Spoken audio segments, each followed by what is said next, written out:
आमे आज MS word रे गोटा नुआ ट्रिक शिखा कौन आम एमएस वर्ड के ओएमआर सीट आम बनइबा। प्रथम देखो एमएस वर्ड अच्छी से प्रथम आम लेआउट को जीवा। लेआउट गलापर आम कलम को जाकि टू कलम आगे सेट करवा। टू कलम सेट कलापर आम होम को जीवा। होम को गलापर आम ये नंबर सिस्टम रे क्लिक करवा। नंबर सिस्टम आसीगला। बर्तमान आम कलर जो टेक्स्ट कलर अच्छी टेक्स्ट कलर को आम रेड करवा।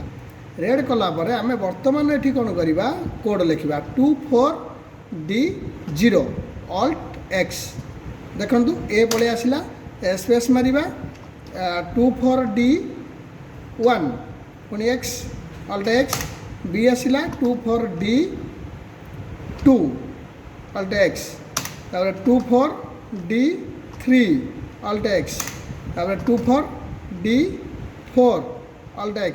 बर्तमान देखो आमर option A B C D पलि आसला ताकू आम सिलेक्ट करदे। सिलेक्ट करी कॉपी करदे। कॉपी करके आम ये एंटर मारिबा। एंटर मारिक आम पेस्ट करिया। पेस्ट करी चलिबा। देखो आम बर्तमान पेस्ट करी चलुचे। ओएमआर सीट जो आंसर सीट जो तैयारी होउची देखो ओएमआर सीट तैयारी हो गला। बर्तमान देखो ओएमआर सीट तैयारी होला।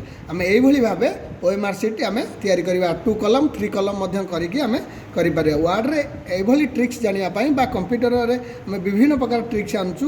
ये ट्रिक्स जानापी बर्तमान ये चैनल टी को सब्सक्राइब करूँ सांगसाथी को शेयर करूँ।